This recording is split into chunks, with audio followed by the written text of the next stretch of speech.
الحمد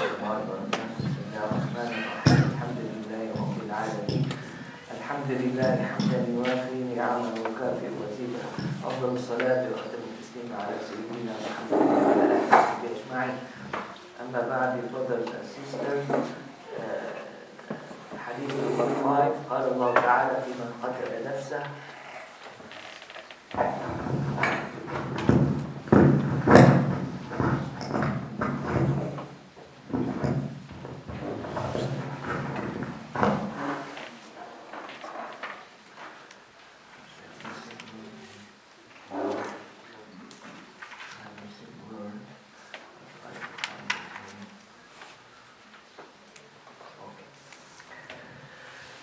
قال الله تعالى فيما قتل نفسه بادرني عبدي بنفسه حرمت عليه الجنة قويته مستدر. النبي صلى الله عليه وسلم خرجه مسلم في صحيح.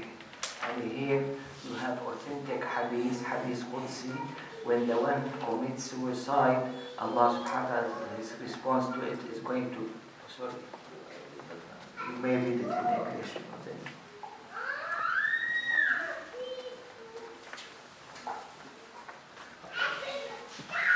So, hadith number 46, God ever mighty and majestic is He, says, sorry, this is hadith 45. God ever exalted is He, says concerning one who kills himself, my servant has hastened to me by his own doing, I have forbidden him paradise. This tradition which I have transmitted has an isnad going back to the Prophet, God's blessing and peace be upon him, which Muslim gives in his Sahih. This is one of the strongest hadith Qudsi because it's in the most authentic one, because it's in Sahih Muslim. Okay, here the author, he did not mention the chain. The one who is interested in the chain, he may return back to Sahih Muslim to find the chain, and give his rule, if he is eligible to do it as such.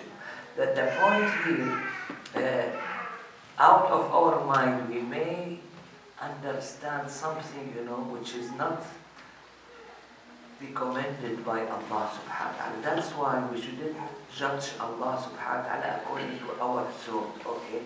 Firstly, we should believe that this messenger did come from Allah subhanahu wa ta'ala. The Quran did come from Allah subhanahu wa ta'ala. This religion did come from Allah subhanahu wa ta'ala. To have a discussion in all aspects of Islam, namely to do or not to do, I think all of us, we are going to be incapable of it, and maybe excellent at some of them, very bad or weak at the others. That's why I would like for anyone who wants to speak with the non-believer, don't speak about those subdivided matters, of your Islam. Speak commonly about Islam, the common look, okay. Islam, we do say that it fits for all areas and places, but to judge Islam according to these areas and places and the trend that you have or the character that you have, it's almost impossible. You got my point here. Why did I bring this point? Because in our mind and so the one who quickly go to Allah subhanahu wa ta'ala may be of good pattern, but Allah subhanahu wa ta'ala said this is prohibited. And the one who did do it, before the predestination from Allah subhanahu wa ta'ala, this one, Allah subhanahu wa ta'ala is going to prohibit him or her of entering the heaven. Committing suicide may happen in some areas, it is muharram. It was in some previous religion, it was highly recommended. You read it in the Quran. That's why this is the second point. Lead me to the second point.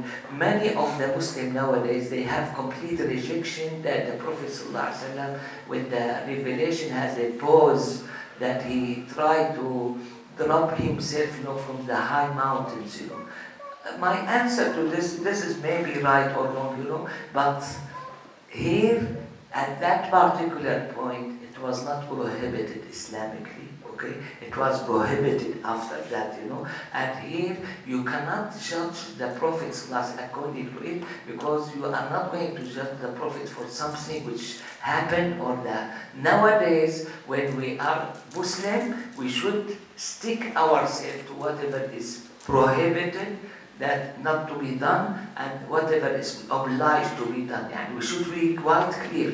And the summary was given by him, sallallahu alaihi wasallam, when he said, إن الله فرض فرائض فلا تضيعوها وحد حدودا فلا تنتهكوها وحرم أشياء وحد حدودا فلا تعتدوها وحرم أشياء فلا تنتهكوها وسكت عن أشياء رحمة لكم غير النسيان فلا تسألوا عنها.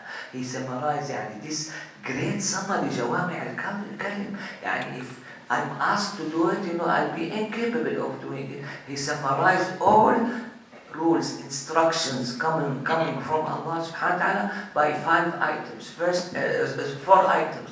Firstly, the obligations, okay? Don't waste it. Secondly, hudud, define matters, don't go beyond it. Thirdly, prohibited matters, don't malpractice or abuse it. Then, number 4, Allah subhanahu wa ta'ala did not answer the question, for certain matters, or did not mention them. Don't ask about it, okay? And this is for anyone who wants to relate himself to Allah subhanahu wa ta'ala, is going to be quite great, I'm not in a position or state to say, why Allah you make this obligation? Why is this prohibited? As I said, before the break, you should build your confidence in Allah subhanahu wa ta'ala. And this has been addressed by him, sallallahu alaihi wasallam. When you have a man, coming to him, he seek for an advice. And the Prophet sallallahu alaihi wasallam did give him an advice. He said, Ya Rasulullah, I want a single word. He said, لا تتهم الله على نفسك. Don't accuse Allah. Okay? We as Muslims, and the other side, we accuse Allah a lot. We put him down a lot. We put ourselves not him, because he's majestic, and he's quite superior, Where this tell you that there is significant mismatch. To have mismatch, no shame there, because in Ubadah al-Samit did say, بايعنا رسول الله صلى الله عليه وسلم والطاعة في العسر واليسر والمنشط والمكره وعلى أثرة عليه. We gave bay'ah to have complete obedience, whether it's easy or difficult on us, whether we like or dislike it, and وعلى أثرة. What's the meaning of وعلى? Just assume, I give this example, you have a person with a lot of money, he came to this hall, and start giving everyone, huge amount of money, and he bypassed me. How do I feel about it, You got my point? Here they gave bay'ah to have complete obedience, even if the Prophet ﷺ gave priority to someone over them. Okay? And this is really, when I imagine it, when I try to experience, it's too difficult, to have. Yeah, what I'm trying to say, in your heart you may have whatever. The problem is when you start speaking up about it. You are speaking against Allah subhanahu wa ta'ala. When you have certain behavior, you behave yourself, against Allah subhanahu wa ta'ala.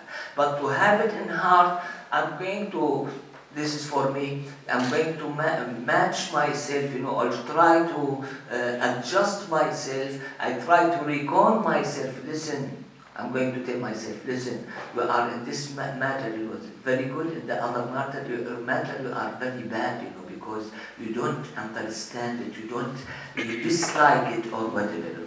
But I shouldn't, what I'm trying to say, in your relation with Allah subhanahu wa ta'ala, you should speak up, about anything that you feel excellent.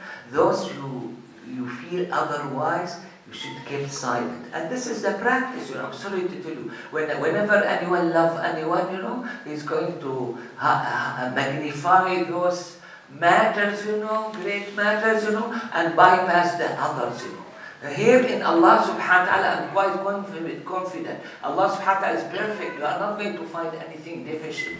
The deficiency comes from my understanding, from my practice, from whatever. You got my point? Why I should mention it? Because nowadays you have many people, they criticize Allah subhanahu for the disaster, for giving cancer, for a God, for this, for that, and they try to criticize Allah subhanahu wa ta'ala in such a thing, which is completely wrong. And secondly, it's opposite standard, The Prophet ﷺ, he did say, I'm going to give some people money and leave the others without giving money because of their belief in Allah subhanahu wa ta'ala. You see, it's completely opposite to the look that we have it nowadays, okay?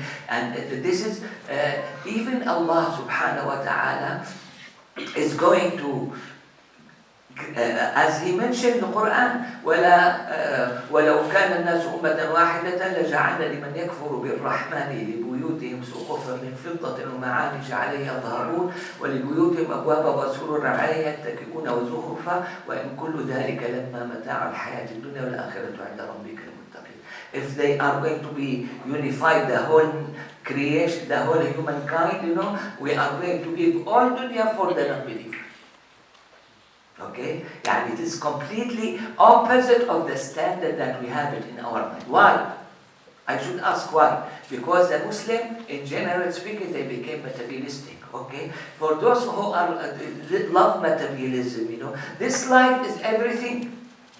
If I'm going to gain in this life, that's mean I'm good one. If I'm not going to gain in this life, I'm a very bad one.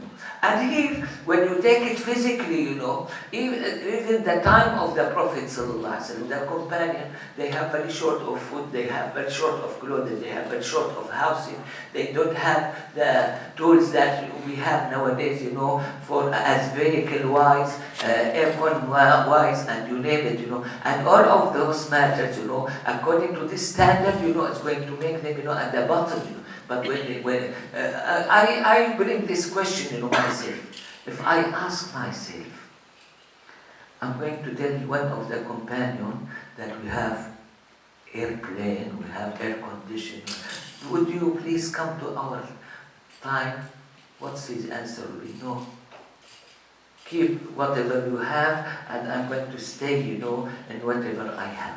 They are in much less, physically than us, but spiritually they are much higher, And here you have something that never experienced, or sometimes perhaps experienced by me, which was the experience. I'm going to bring this story to you people, because I love this story a lot, and I feel something there not well understood, for me.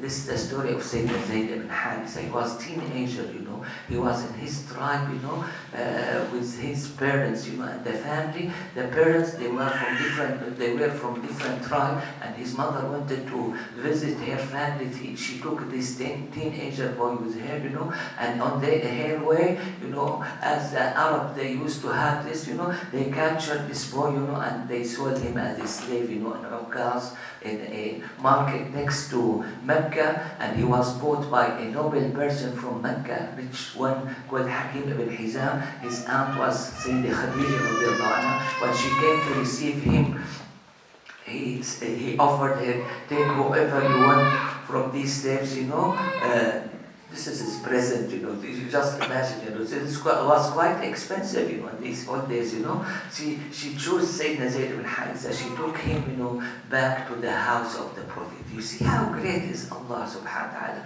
This very distant person, roughly 1,000 kilometers or more, from Mecca, Allah subhanahu wa ta'ala did take him, and throw him, in the house of the Prophet ﷺ. Some portion of the story was unhappy, but the end of the story was too happy, for him. On the other side of the coin, you have his family, and they were quite eager, looking for their boy. They used to love him a lot, and in this primary tools that they have, they start to say poem, start to search for him or whatever, Then a person who was performing Umrah, by chance he met with Zayd ibn Harisa in Mecca.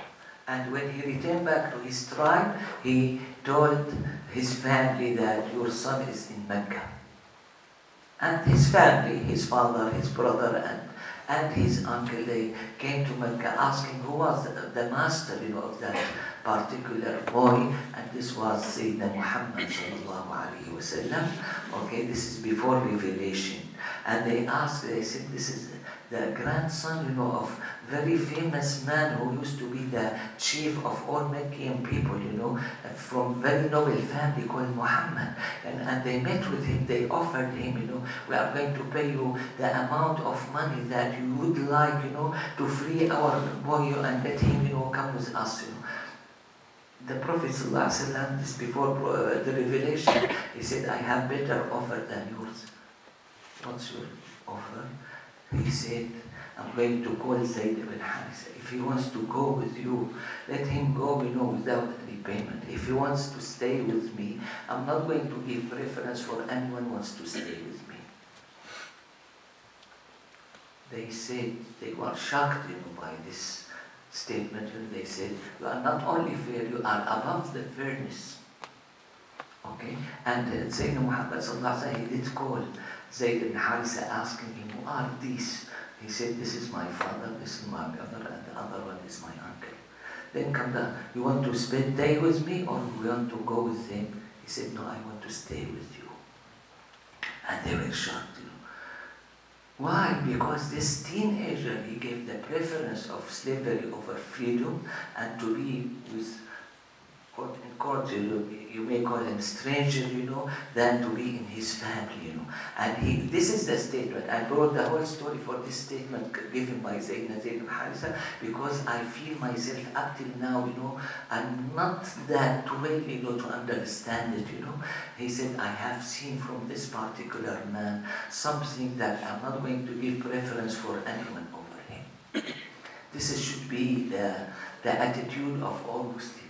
They should have quite confidence in Allah. They should have quite confidence in the Prophet ﷺ. This happened before the revelation, which tells me in indirect way that the characters of the Prophet ﷺ was in a way that make that teenager, attracted to such characters, and give the preference for him, sallallahu alaihi wasallam, over his family and over his freedom, okay? And this is, what I'm trying to say, this is out of my experience. Everyone in this world, even though many of them, they may declare that they are free, they are servant, for their aim or their goal. Many, they are shoemaker or coin collector or whatever, and everyone is going to make his intellect and his intelligence, as a servant, of those matters. Okay. When I found so, it's better to be servant of Allah subhanahu wa ta'ala. And I haven't found, here I'm going to speak about myself. I did not choose my shape, I did not choose my name, I did not choose my position. So how come I'm going to say that I'm free person? I'm not free person, okay? So that's why here when you have the selectivity come from Allah subhanahu wa ta'ala, you should take it without any argument, okay? So you should have, as Allah subhanahu wa ta'ala mentioned in the Quran, with full submission, okay? You should submit yourself to Allah subhanahu wa ta'ala. Usually I give this, as an assumption, which is never happening. So let's assume that Allah subhanahu wa ta'ala sent us very ugly person, and very bad character or whatever. Do you have any choice except to follow that particular man? You don't have any other choice, okay? Allah subhanahu wa ta'ala is quite great, quite nice, quite kind.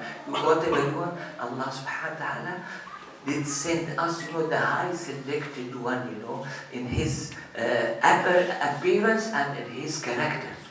And that's why we should have, and this is what the poesy did say, وَعَوَّدْتَنَا كُلَّ خَيْرٍ عَسَى يَدُومُ الَّذِي مِنْكَ عَوَّدْتَنَا, that anyone, among the audience or elsewhere, when he is going to look back, to his life, is going to find that Allah subhanahu wa ta'ala was too kind, too merciful with him, and he gave him the best thing, he chose for him the best thing, in this life, and I hope, this is the poet, what did he say? I hope that the continuity, the rest of my life is going to be as such. And this is against the Salaf. The Salaf, they used to, whenever they are given, some amount of money or whatever, or some luxurious, matter in this life, they will say, I have committed a sin, and this is a punishment from Allah. Whenever they have shortage, on something, they will say, Marhaban bi shi'ar as-salihin.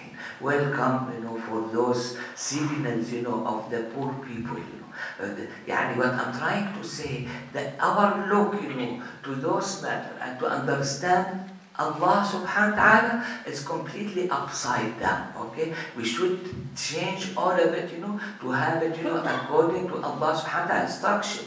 And this is, I may take it, in Bukhari, there's one of the genial companions, he narrated that the Prophet prohibited a certain contract. And one of the senior companions, I think his uncle, Usayd ibn Zuhair, or someone else, he said, we used to have a benefit, in this contract, but to follow the Prophet is going to be much more beneficial to us. Okay? And here, in indirect way, it tells me about their confidence in Allah subhanahu wa ta'ala, their confidence in the Messenger sallallahu alaihi wasallam, their confidence in what to do or not to do. Now, we subject all of these matters to our discussion. I am limited, I cannot judge Allah subhanahu wa ta'ala according to my skills that I am giving you. The same pattern, like I cannot see whatever is behind this wall, I am limited in hearing. I cannot hear, what's going on, elsewhere in this large hall or whatever, In the same pattern, I am limited in my intellect and intelligence, okay? I should use it, the best way to use my intelligence is according to what Allah subhanahu wa ta'ala instructed me. When Allah subhanahu wa ta'ala said, لِقَوْمٍ يَعْقِلُونَ, here you should use your intellect, you should use your intelligence, okay? What I'm trying to say, Allah subhanahu wa ta'ala created a lot of skills to us, the most successful one among us, those who use their skills, according to Allah subhanahu wa ta'ala measurement. I put it in assumption. Someone asked me, can you see with your ear? What I'm going to answer him. Sorry, that ear was not created to see by it, Ear for hearing, not for seeing. Okay, you have the eye. And here, those who use their intellect or their intelligence, to judge Allah subhanahu wa ta'ala, they are going to be completely out of it, Why? Because this is not to judge Allah subhanahu wa ta'ala. This is created by Allah subhanahu wa ta'ala and should be under Allah subhanahu wa ta'ala influence, and we should have quite confidence. And in the Holy Quran, you have the main difference, between these two items. Allah subhanahu wa ta'ala, when He describes some people, what did He say? He said, يَعْلَمُونَ ظَاهِرًا مِنَ الْحَيَاةِ الدُّنْيَا وَمَعَنِ الْآخِرَةِ غَافِلُونَ.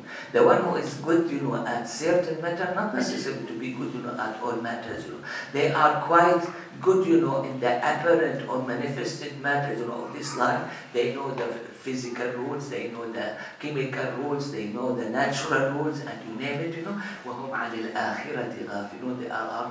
They are completely heeded, about the hereafter, okay? And this is our problem as Muslim, We are, I feel, and perhaps you may feel or not, we are defeated from inside.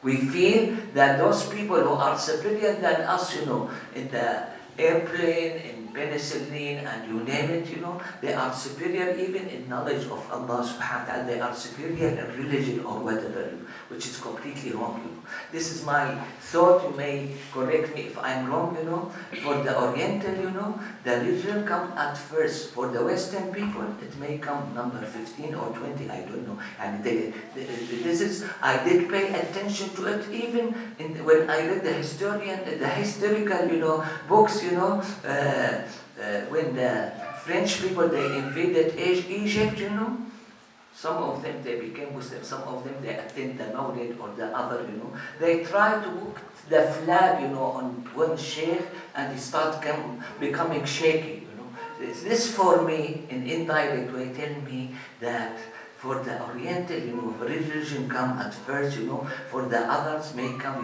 number 15 or 20, I don't know. And this is the main problem. It's not the problem by what our friend, he asked me yesterday about Imam Ghazali and Munqidh of Min al-Dalal. This is the problem. What is religion? Religion, in my definition, your relation with Allah. This session to relate yourself to Allah subhanahu wa ta'ala, to find your way, how you are going to relate yourself to Allah subhanahu wa ta'ala.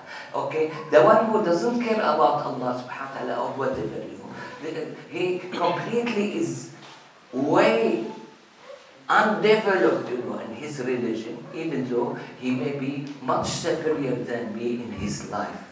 The problem nowadays, we as Muslims, I'm going to be thorough with you. Physically, we are way down, at the bottom, but we are quite rich spiritually.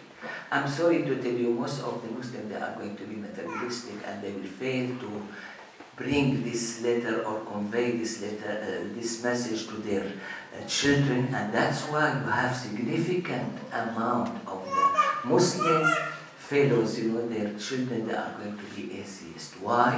Because of my practice. When my son, is going to observe me when I miss Fajr prayer, so what, I'm going to be excused, I will perform wudu or whatever. When my boss, in the work wants to fire me or wants to put down, part of my salary, and I'm going to be quite angry, I'm not eat or whatever, you will receive the message quite quickly, these are smart people, the minor one, they are quite smart, they receive the message. Speak up, about Allah subhanahu wa ta'ala, but in your practice, don't practice Allah subhanahu wa ta'ala at all. They will receive this. So what I'm trying to say, I'm not telling you this is the whole problem. This is part of the problem, You don't convey the luxury that you have it in your religion, to your children.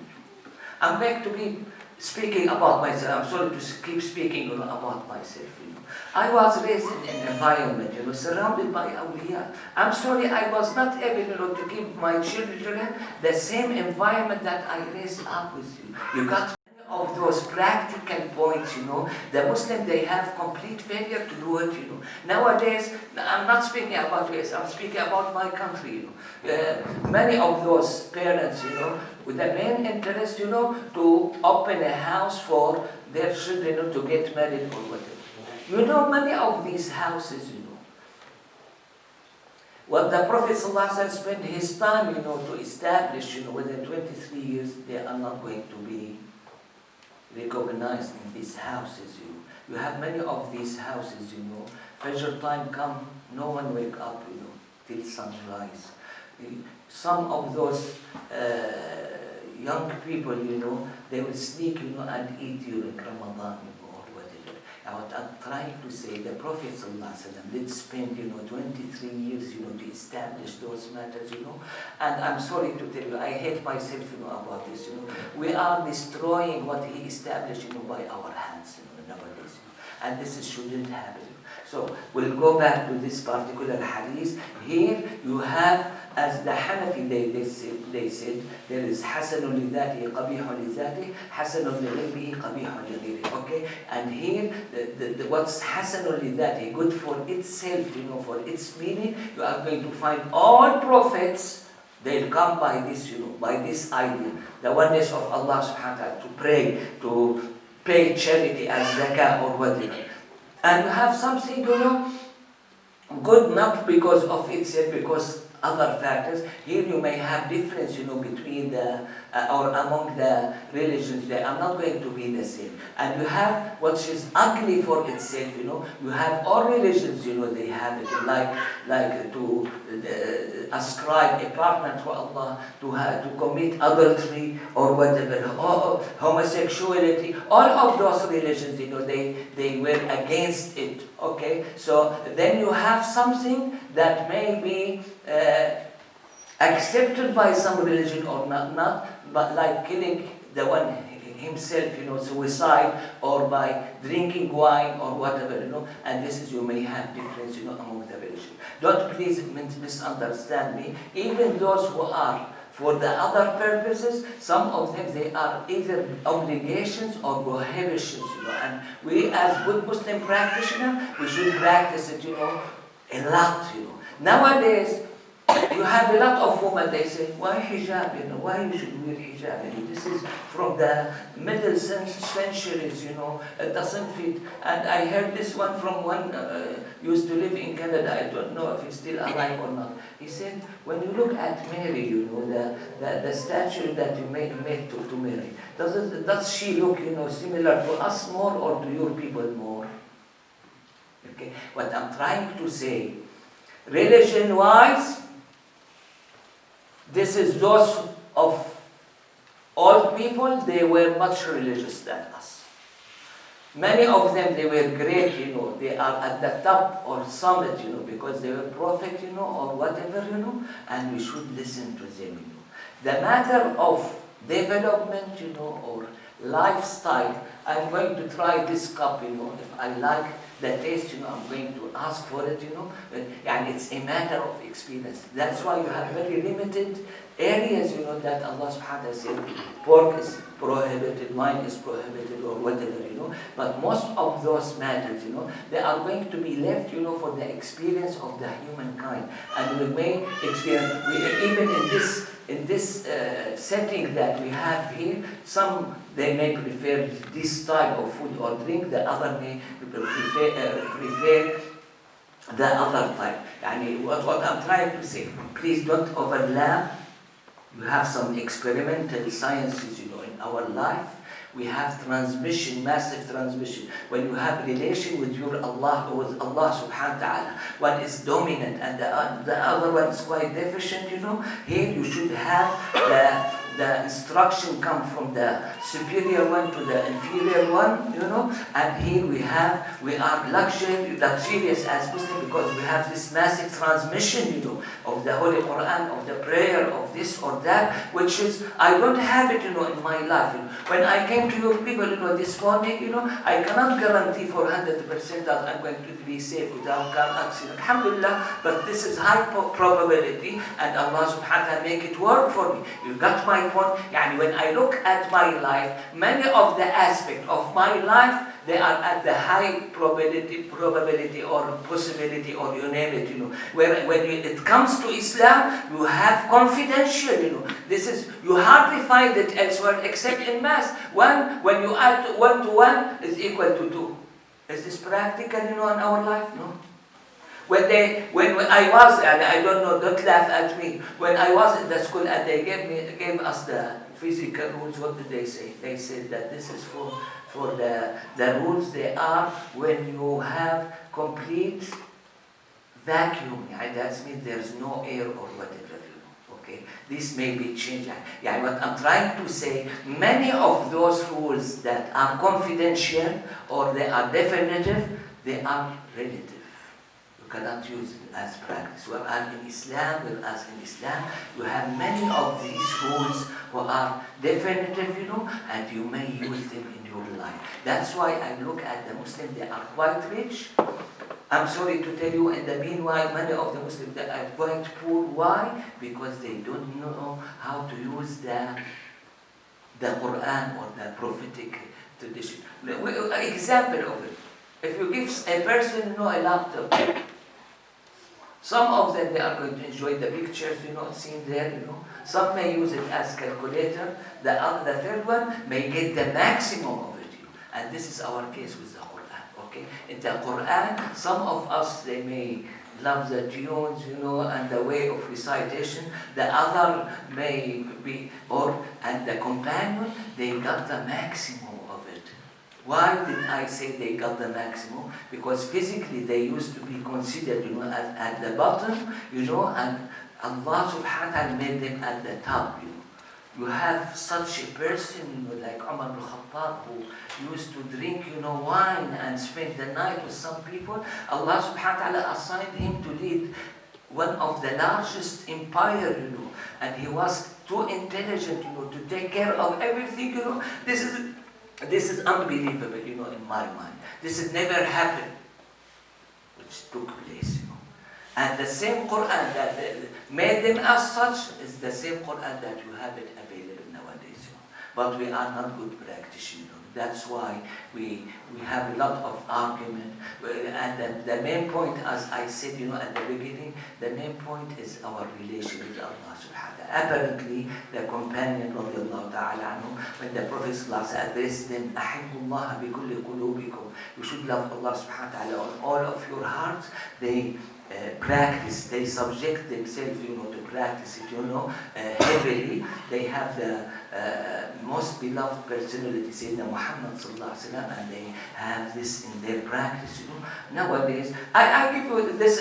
Sorry, I have been, too long, I don't know, but I'm going to give this as the last example. When the Prophet sallallahu alaihi wasallam in Meccan time, he exposed himself, the noble self, he exposed himself, to the tribes who used to come for Hajj, at that particular time. What answer did he get, All tribes, with exception of two, the answer was out of their passion, which is complete rejection of him, sallallahu alaihi wasallam. The Prophet sallallahu alaihi wasallam is not ordinary man.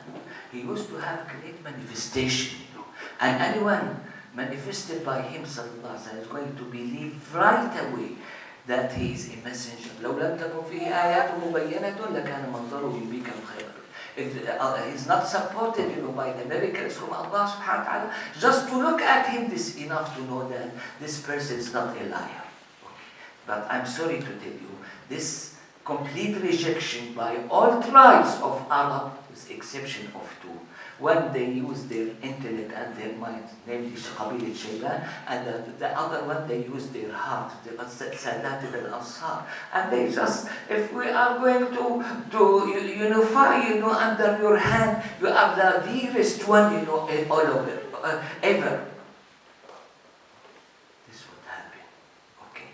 This is what happened in the time of the Prophet sallallahu alaihi wasallam.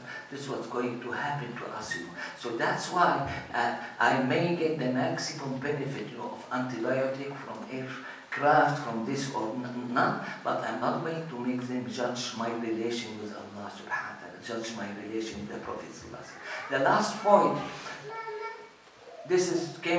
the idea came to me, a few years ago. The Prophet sallallahu alaihi wasallam did not have successful when he exposed himself to the Ansar from the first trial. It was the third one, when he was successful. The first trial was with Suwayd ibn Sam, the second trial with those people of Banu Abdul Ashhar, and the third one which was successful. And what I'm trying to say, we learn a lot of lessons, from the prophetic life. Okay? When you have failure, don't get depressed. Don't feel that Allah subhanahu wa ta'ala did not like you, okay? You should have full confidence. And this is, I read it, I did not read it in Sirah book, and we read it, Tarikh ibn Ma'in, written by Yahya ibn Ma'in. Listen to this story, what did happen.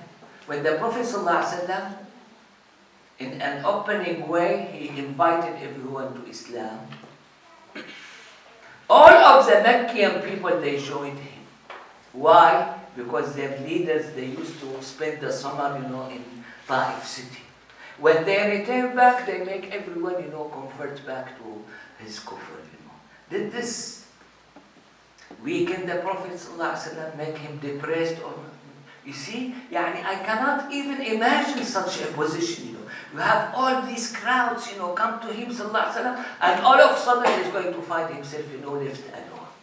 Okay? You got my point? And here I'm speaking about those points for two matters. First matter, you should be practical in this life. Don't be negative at all. Secondly, you should build your relation with Allah subhanahu wa ta'ala. We'll move to another hadith. Number 6. الله عز وجل إن عبدي كل عبد الذي يذكرني وهو ملاق قرنه يعني في الحرب رويته مسندا النبي صلى الله عليه وسلم خرجته من مسند الترمذي. 6. God, ever mighty and majestic is He, says, my true servant is the one who is in remembrance of me when he faces his enemy. This tradition which I have transmitted has an isnad going back to the Prophet ﷺ in the collection of Tirmidhi. If I have the permission, to broaden the look, under any circumstances, you should remember Allah subhanahu wa ta'ala. I have heard from an officer, in the military. He said, in the first battle that you attend, if you have the one, is going to death himself, or whatever, this will be good and excellent, And what I'm trying to say, we may run to opposition. Alhamdulillah, I did not run to such a position. You may run to a position that is quite heavy or quite, you have a lot of pressure, or whatever. Don't forget Allah subhanahu wa ta'ala. And that's why in this hadith he said, the real servant of mine, the one who remember me under those heavy circumstances that we are speaking about. Perhaps I haven't attended, I don't have any experience there, but many of us, we maybe get exposed to such position when the son got quite sick, when they kicked him out, fired him out, of his job, when he has argument with someone, when he is defeated badly, when he wrestled with someone, and you have many aspects, and everyone is going to be interested in some of these aspects, Those aspects is our level. Don't take them to Allah subhanahu wa ta'ala level. Don't accuse Allah subhanahu wa ta'ala. Make sure that you are going to remember Allah subhanahu wa ta'ala. Allah subhanahu wa ta'ala made me defeated in front of this person that I want to wrestle with him, because this is better for me. I should be quite confident in Allah subhanahu wa ta'ala. When I have argument or discussion with so and so, and he had the superiority over me, this is because Allah subhanahu wa ta'ala knows the best. Allah subhanahu wa ta'ala, that's what was designated for me, and this is going to be my, here I understand from this particular hadith the broad meaning of it, to have your relation, to find your relation. Here, all of us, without exception, are going to run under certain circumstances, that will not be helpful to us, to get closer to Allah subhanahu wa ta'ala. In all of those circumstances, you should remember Allah subhanahu wa ta'ala. I'm going to give this example. There is a woman was in much worse circumstances than any woman in our time, that I understand. And she worked, and she was successful to be one of the best 4 women in the whole humanity.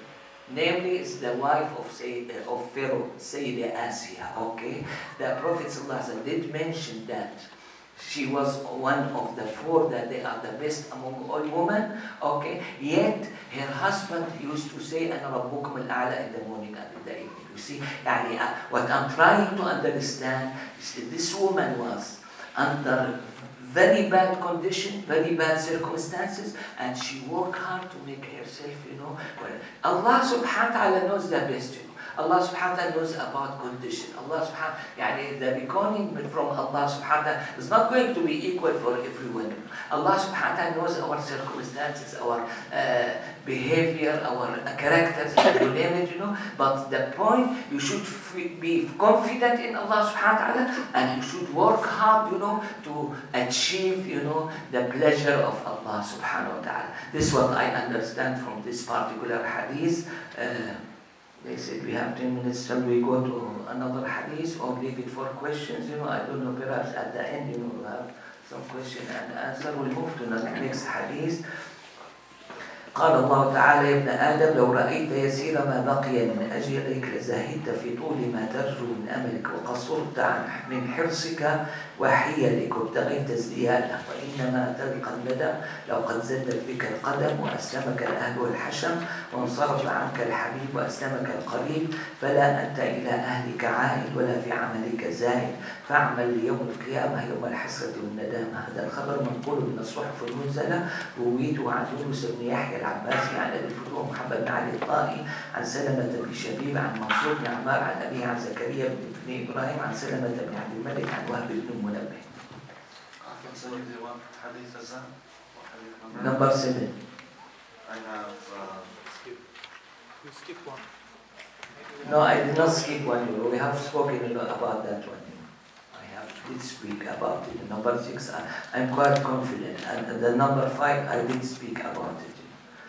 I did not skip. We have Rahmati Tadribu Ghadabi as hadith number 7. Oh, okay, I'm sorry. Yes, it's here in the other edition, Okay. You have different hadiths, I don't know how to deal with this, I may trust this, much more, because this is all edition, given to me by brother Ahmed Rasman. I did not. Here we deal with the attributes of Allah subhanahu wa ta'ala, mercy and wrath. Okay. Out of my experience nowadays, everyone interested in mercy, no one is interested in wrath. And the perfect Muslim, they should have both of them.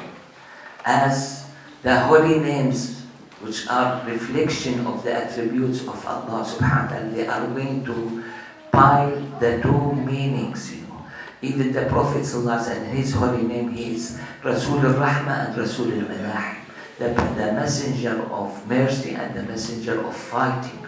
Okay, and that's why the most perfect one among us who use the mercy whenever it's needed and the toughness whenever it's needed. You find it, in the Holy Quran, as summarized by Sayyidina Abu Bakr as-Siddiq, when he said to Sayyidina Umar al-Khattab at the last moments of his life, haven't you seen that Allah subhanahu wa ta'ala joined Ayat al-Rahmah, the merciful verse, with Ayat al-Adab, the punishment verse, just to make the person is raghiban rahiban. And this is, we are going to have the balanced way between our wishes in Allah subhanahu wa ta'ala and our fear of Allah subhanahu wa ta'ala. Allah subhanahu wa ta'ala did say in another hadith Qudsi, He swore that He's not going to join or combine for any slave or any servant for Him two peaceful faces or two fearful faces. The one who is fearful of Allah subhanahu wa ta'ala, this life is going to be secured in the hereafter, and the one who is secured in this life is going to be fearful in the hereafter. This is regardless if this person is going to go to heaven. Inshallah, all of the audience will go to heaven, and this is for me sound like a great point, to tell us that you should know, you should understand Allah subhanahu wa ta'ala according to both aspects. But here in this particular hadith Qudsi, Allah subhanahu wa ta'ala said that there is some dominance of His mercy over His wrath or over the jalali majestic matters that you have it in your life. And this was the case of the Prophet sallallahu alaihi wasallam. The way I understand it, you have among the prophets, you have among the angels, you have among the companion, some who is quite majestic or jalali, and the other one is jamali. And the Prophet sallallahu alaihi wasallam was perfect because he held both of them in his personality and his character, even though I believe that he was much more jamali or go to those merciful, attributes than the jalal one, But whenever it needed jalal, he's going to practice it, sallallahu alaihi wasallam. And this is the way that all of us, we should understand, about certain measurement, took place in the life of the Prophet ﷺ. I'm sorry to tell you, I was in UK. Some, they have complete denial of it, The other one may sound for them barbarian. Action come from whom? From the Prophet ﷺ. I'm sorry, this is too bad, to have such a thing, And the third one, the one who is perfect and is going to understand where to use the mercy and where to use the toughness, I ask, this experience happened to me. I ask the people, to give me some out or data, about the casualties, in the time of the Prophet ﷺ and compared to the casualties of any war, happen outside this blessed area. And the statistic which I received, that the casualty all over the life of the Prophet ﷺ was 1% among the believer and 2%, among the non-believer. For the Second World War, it was 153%. That's mean many of this is because it's related to the number of the soldiers, many of the civilians, they were killed, that's why you have it above 153. When you compare it, it's out of comparison. This experience happened to me, I told myself, you are going to make statistic, for the Prophet ﷺ. Whatever you are going to make statistic for, you are going to find the result as such. Okay? What I'm trying to say, we should have full confidence in whatever done by him, ﷺ, regardless if it's merciful or whatever. Nowadays, you have many people, and this was described in the hadith, that they have the heart of wolves on the skin of sheep. It's going to smile to you, say good morning, welcome, you are a very nice person, and in the meanwhile is going to fire you from the job or whatever, of that regard. This is completely against the prophetic tradition. When Sayyidah Salama, she was asked about him, she said, كَانَ سِرُّهُ وَعَلَانِيَّتُهُ سَوَاء. He was from the inner and the outer the same, sallallahu alayhi wa sallam. Okay, and this bad description of the hearts of wolves, on the skin of sheep was given in some ahadith, and this is considered as fitna, according to many of these ahadith. What I'm trying to say, perhaps all of us, nowadays we love the kindness, the mercy, this and that, but here you should have the pile of two. We should love those angels who were tough, namely like Sayyidina Jibreel, those among the Prophet who were tough like Sayyidina Musa and Sayyidina Nuh, and those among the companions who was tough like Sayyidina Umar. This is maybe against my nature, but I'm going to feel this is deficiency, inside myself. Not deficiency in themselves, because this toughness, it was in this their place. And that's why the Prophet ﷺ did say, وَأَشَدُّهُمْ فِي دِينِ اللَّهِ عُمَرٍ. The toughest one were, according to his passion, according to his nature, no, fi dinillah, the religion of Allah. You got my point? And here this description for me, the one who is quite tough, in the religion of Allah, for me, in my standards, going to be much, much better and much, much higher than the one who is merciful because of himself.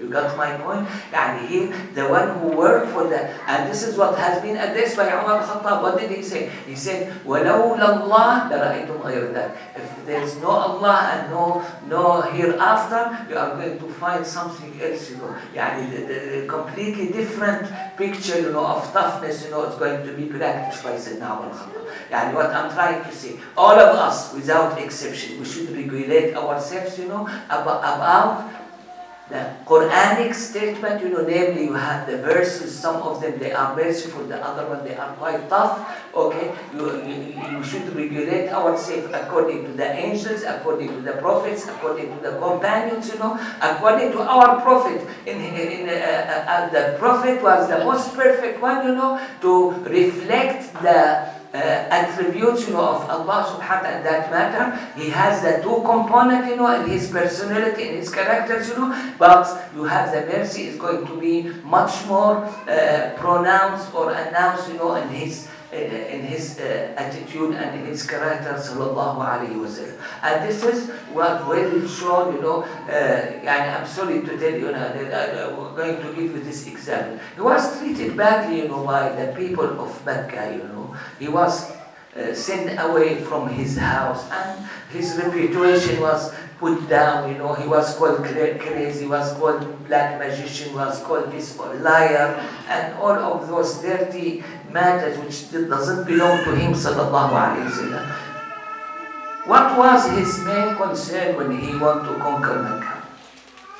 The main concern was that he did not want the people of Mecca to know that it's coming, because this is going to raise up the casualties. He was commanded from Allah to conquer Mecca, and he wants to have the lowest number of casualties.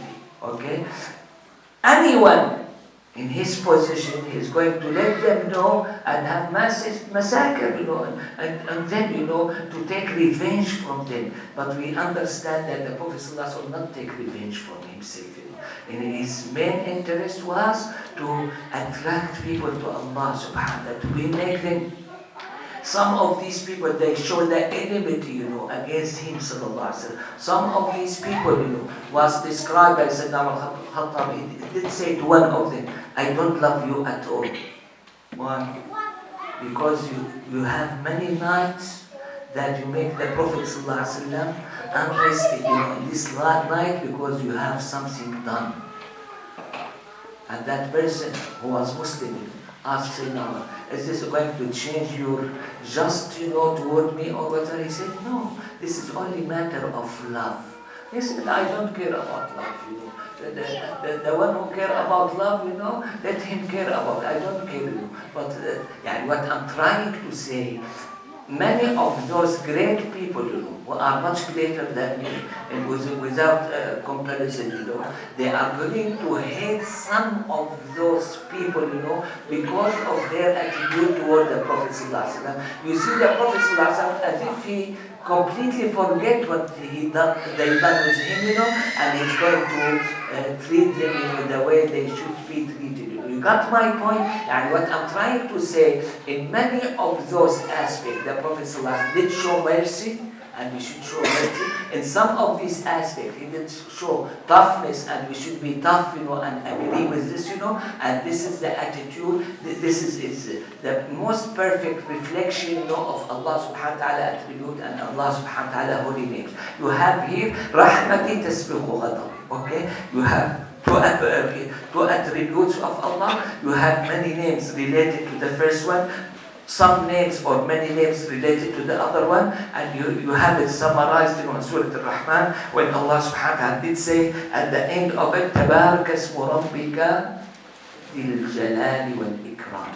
Okay, so here we may be mistaken, when you use the mercy when the place of toughness should take place. Exactly the same when you have a merciful measurement should be taken, and you use the toughness, for it. And the Prophet ﷺ is the most wise and the most perfect one, to apply the toughness whenever it's needed, and the mercy whenever it's needed, And that's what the poets, the Arab poets, what did he say? وَوَضْعُ النَّدَى فِي مَوْضِعِ السَّيْفِ لِلْعِدَى وَضِلُّ كَوَضْعِ السَّيْفِ مَوْضِعِ النَّوْدِ. That's going to be quite harmful, when you changed your measurement, for such a thing, The last word I would like, to mention about it, some of the non-Muslims, they may say, Islam was spread with sword. And many Muslims will get, no. There's one that's spread by sword. My statement is going to be, correct me if I'm wrong. And the Prophet ﷺ, Islam, they use the sword whenever it's needed, and they use the mercy whenever it's needed.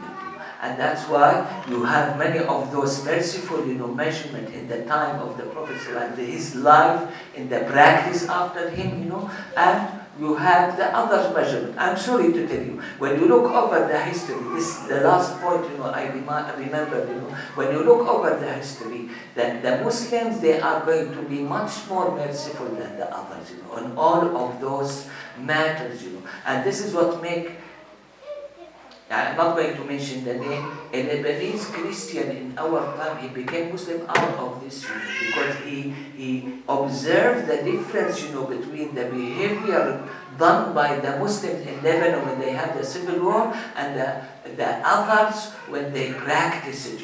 What I'm trying to say, and this has happened to me in UK, one of the questions that I cannot help, without Islam being terrorist, No, Islam not terrorist at all, And this terrorism, it happened elsewhere, I am bad person. I may watch some movies, even the love movie, when you have it, done by the non-believer, you should have a fight, in it, or whatever.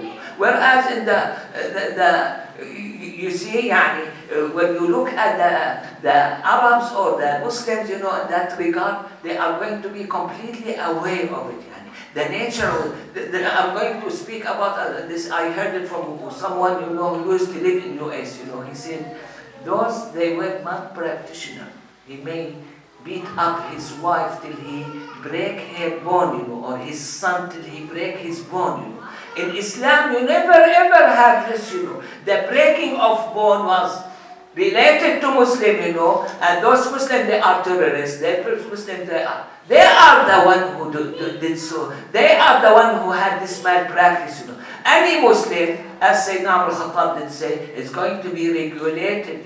I cannot do whatever I want to do because out of my nature is going to be governed by Allah subhanahu wa ta'ala rules. And here you have the rules of Allah subhanahu wa ta'ala. Sayyidina al-Khattab, one of the main tough person, in Islam, he showed mercy, after after his khilafah, when he was in the position, or in the office that's never imagined. And this is what I read, I think in Bukhari or Muslim, when he was, balked by that particular person and he passed away after 3 days, they did see him, in the main concern. Why you are in this main concern, since you are going to face Allah subhanahu. What was his answer? He said, I'm not concerned about you, I'm concerned about your people, what you are going to face after. You see how merciful is Sayyidina al-Khattab. In this critical position, he's going to think about the people. He's not going to think about himself. Move to next hadith, inshallah. Number 8. قال الله عز وجل, this is mentioned here, but it's not the way it is. قال الله عز وجل إن آدم إن رضيت بما قسمت لك أرحت قلبك وبدنك وأنت محمود. وإن لم ترضى بما قسمت لك سلطت عليك الدنيا حتى تركض في ركض الوحوش في البرية ثم وعزتي وجلالي لا تنال منها إلا ما قدرت لك وأنت مذموم. رويته موقوفا على كعب الأحبار وقال إنه في التوراة في جزء للربع.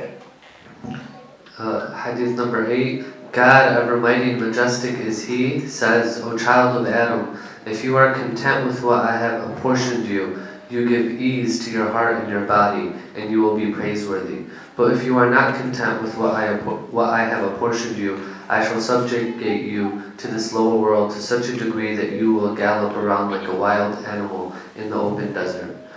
By my might and my majesty, you will only obtain from the world what I have decreed for you, and you will be blameworthy. This tradition, which I have transmitted, goes back to Ka'b al-Ahbar from the collection of Rabi'a, who says it was from a collection of Rabi', who says it was taken from the Torah. This was, you may not share with me, but I'm going to mention it, one of the most difficult time to find this rabbi. Who is this person? Then I found out his name is Khalid ibn Bab. Okay, he has massive collection from the Torah. Some of this was narrated by Imam Ahmad bin Hanbal, not directly, he related himself to this rabbi. Okay, you see, we are quite rich, we are the international, because we have the massive collection, of the Old Testament of our book, or whatever. Here, when you have Sheikh Akbar, he related it to Torah. This is not hadith. This is not mentioned by the Prophet sallallahu alaihi wasallam. This is related to some talk, mentioned it, and you are going to find many of those, goes to Al-Rabi, that's why. We are also international as Ahl Sunnah wal Jama'ah, because Imam Bukhari and the other, they will accept the narrator if they are from other section, if they are not liar, you have many names, Khawarij, Murji'ah, or whatever. So here, we are not left with our teaching alone. We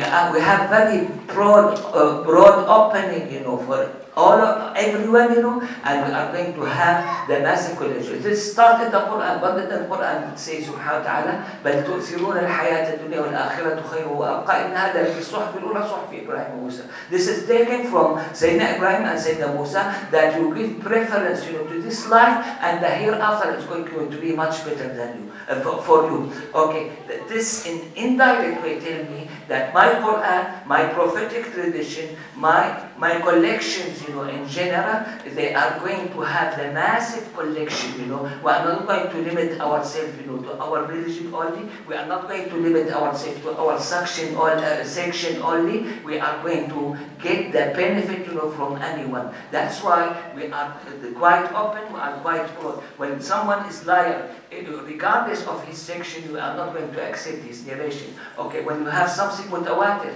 come from the non-believer and it's been mutawatir, we are going to accept it. You got my point? This is very important point, which is not felt, by many Muslims nowadays. They feel this is the section, the other section, the third section. Everyone thinks himself, he is right. This is completely wrong about our section, about Ahl Sunnah wal Jama'ah among the Muslims, because they have this massive collection. And as we may see, we have Al-Rabi, we have very famous scholar, called Imam Ahmad ibn Hanbal. He did narrate in the Zuhd abstinence book, done by him. He narrated some of the previous prophets, which was mentioned. I would like to mention at the end that Al-Fakhr al-Razi, when he came, this has a very large tafsir, when he came to this verse, أولئك الذين هدى الله فبهداهم مقتدي. You have the most massive or the longest collection of the name of the prophets, in the whole Quran, in Surah Al-An'am. And at the end of it, Allah subhanahu wa ta'ala instructed the Prophet to follow their guidance. And he said, Fakhr al-Razi, he did say that this tells you in indirect way how great and how collective is the Prophet sallallahu alaihi wasallam, and that's why all of these data, they are going to go under his teaching, and you have many examples in the Holy Quran, you have many examples in the prophetic statement, and you have those examples. But I should mention that this is not as equal as what come from him, sallallahu alaihi wasallam, because the author even himself, he related it to the Torah. What's mentioned in the Torah? It's mentioned that this about the matter of how to work hard and how to have complete reliance on Allah subhanahu wa ta'ala because you believe in the predestination. This has been abused dramatically, by us. An example of it. There is a hadith, a person asked the Prophet ﷺ, when I want to step down, from my camel, should I tie it, or leave it, and make the tawakkul on Allah subhanahu wa ta'ala? The Prophet ﷺ did say, اعقلها وتوكل. Tie it, and make reliance on Allah. This is what I have said, about the physician's business, or whatever. This is my experience. You may have different experience. All speakers that I have met with them, they are going to emphasize a lot about i'qilha, and they forget reliance on Allah. And this is by itself is a problem. Okay? Why? Because Allah subhanahu wa ta'ala did say in this particular narration from the Torah that you should have the 2 points. As Sayyidina Ali ibn Abi Talib did answer the Prophet sallallahu alaihi wasallam, as I mentioned, Al-Abdu Azim wa ma tawfiqi illa billah. You should work whatever you deserve to work in this life, but you should have complete reliance in your heart to Allah subhanahu wa ta'ala. You have the 2 examples, okay? This example happened during the time of the Prophet sallallahu alaihi wasallam. You have a person who used to stay in the mosque, and all of his brothers, spend money on him, and expenses, or whatever. And they complained to the Prophet ﷺ, and he did say that all of you people are better than that person. On the other hand, we have another person in the same attitude, stay in the mosque, and his brother used to work hard, and spend money on him, and he came to the Prophet ﷺ and he said, لَعَلَّكَ تُرْزَقُ بِهِ. Perhaps you are gaining, provision because of him. This may sound for some people contradict with each other. not contradiction. Because the apparent action, they are the same, but the intention, the